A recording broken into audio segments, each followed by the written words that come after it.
Come on in, you guys. Welcome to the show. This is the ARROYO Show. My name is Brandon Arroyo. If it's your first time here, please give it a thumbs up and a subscribe. What a guest we have for you today. One of the stars from Netflix's original drama series, Greenhouse Academy. Please welcome Dallas HART. Hey guys, how's it going? Oh, I'm loving that shirt, man. Fantastic. Thank you. You know, I had to pull out all the stops for this, so we appreciate it. Oh, there it is. What's the story with that, man? How long have you had that? That's like the fun time party shirt, man. Well, that's perfect because it's actually from one of the roles I just got done filming. So I took a little bit of the wardrobe home. Don't tell anybody. But he is a heavy partier, so it works out that way. All right, so let's get into it, man. What's life look like for you right now? What are you doing to keep busy? How's everything? Everything's really good. Actually, keeping super busy. It was slow at the beginning of 2020, but I was like, you know what? Screw it. I gotta get some work in me. I started producing a project. Just wrapped it on Sunday. First project I produced and starred in, and it went really well. Actually, it was pretty cool. That's pretty amazing. What's that experience like for you? First time doing both. I mean, that's kind of, you know, it's interesting to do one of the two. To be able to do both, that's got to be a different type of experience, I would imagine.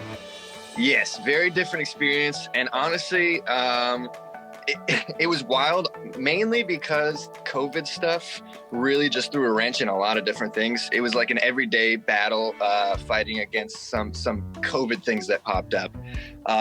But overall, really, really great experience. Now that I did it through COVID, I'm pretty sure I can do anything at this point. So it's kind of was like a training battlegrounds for me. Definitely ready for anything after this. I mean, this is something you've been preparing for a long time. You've been in the acting game for a long time, since you were a young wee chap. Talk to me about the experience of growing up as an actor and what originally made you want to get into the field of acting. I really think my mom had a huge part of it. She was an actress and a singer as well.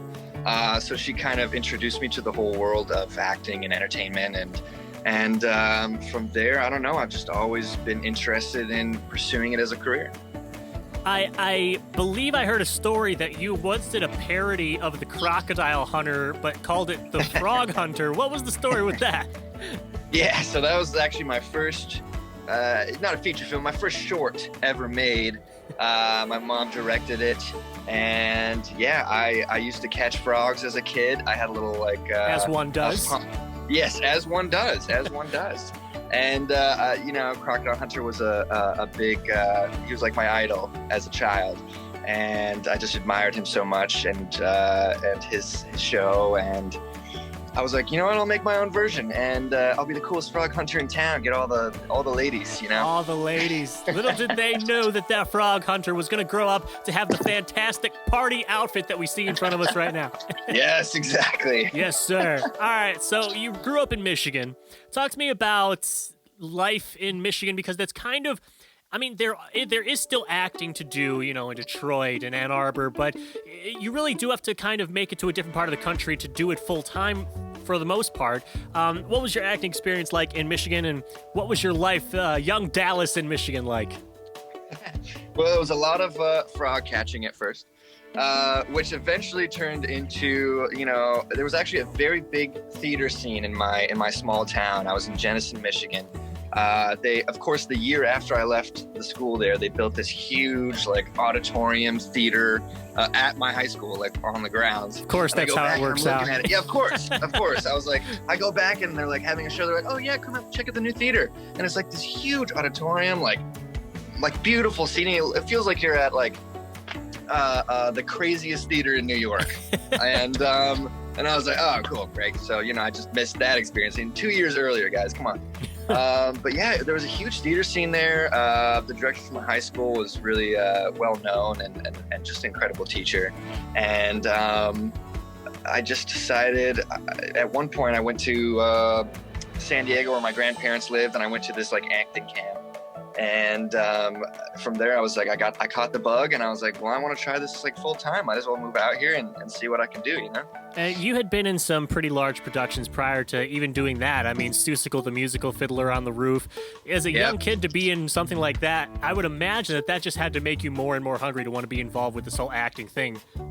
Definitely, definitely. Those experiences were, I mean, for me, it's all about like storytelling, and in everything in entertainment, I feel is the same thing. It's all about telling a story, and I just really wanted to be the one telling that story, whether it was through music or film or theater, however I could do it. That's how I was sharing the story. Well, your story is continuing to be written, and you've been writing it in quite a lot of places. I believe you've been to Barcelona, France, Italy, Ukraine, Mexico. What is it about traveling that's just so enticing to you that you want to get out there and see so much of the world? It's really just about learning about different people, learning about different cultures. I think the more that I know, the more I'm able to show in my acting, honestly. So it's just about learning about different people, different locations. The more you know, the more you can express and tell. And I don't know, it's just amazing to be able to experience something different than what you're used to. All right, so let's dive into Greenhouse Academy. I think that, that's such an exciting thing. Netflix really is creating some amazing content right now. And, whether it be, full-on feature films or series, it's really just, it's incredible to watch what's been happening over the last couple of years. What's your experience been like in Greenhouse Academy? And if you can, just start off with, what was your booking story? I mean, do you remember when you got the call that you were going to be on Greenhouse Academy? And what was that like? Who was with you? Who'd you tell? Yeah, it's actually a really crazy story. I'll try to keep it a little brief because it is a long one.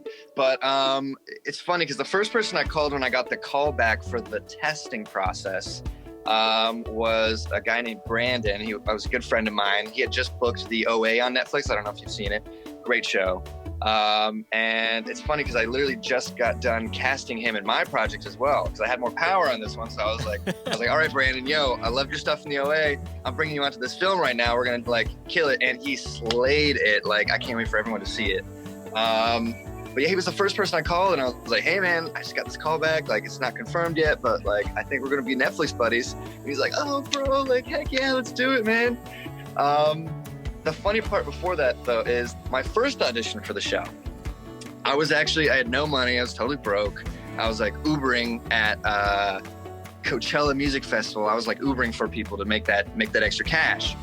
And then I get the call on Sunday, which never happens, from my manager. And he was like, you have this audition tomorrow. And I was just going to crash in my car that night and just stay there because I was so tired from working all day. And I was like, oh my gosh. I was like, should I just bail on this audition and not go? And then I decided to drive back. I get halfway there. I have to go to bed, in the middle of it, or else I'm just going to drive off the road. So I fall asleep for a couple hours, wake up, drive to the audition, go straight there, with the clothes that I have. Thought I bombed it completely. And then literally a month later, they call me and say that I had the call back.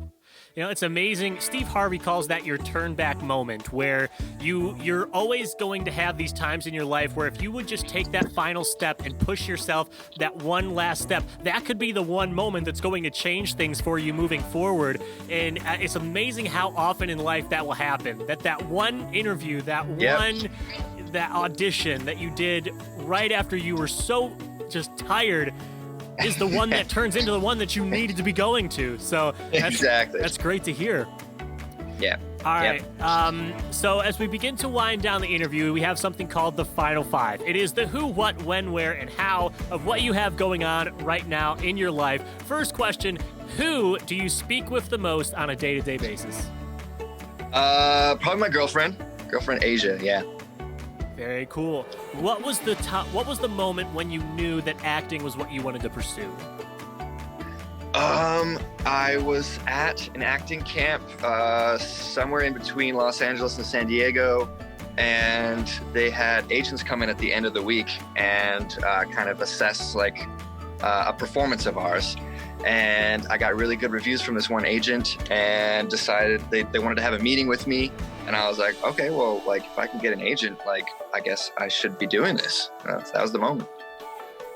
When did you decide it was time to move west? It was the middle of sophomore year, I think. And I packed up the car and we drove out, me and my mom. That was it. Amazing. Where is your dream vacation? Ooh, honestly, you know what? it's not that far from here. It's not that crazy, but I've always wanted to go to Hawaii, and I've never been yet. Yes, volcanoes. One thing that I feel like I want to see in life: volcanoes, pyramids.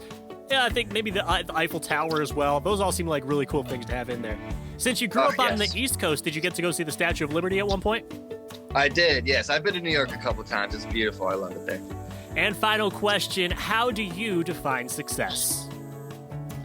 I find success in the little things. So it's the journey more than it is the destination. And I think discovering how to get there is just as beneficial as getting there. He is Dallas Hart. You can see him in the Netflix original drama series Greenhouse Academy. Dallas, thank you so much for taking some of your time out today with us. Of course. Thank you so much for having me. It was great.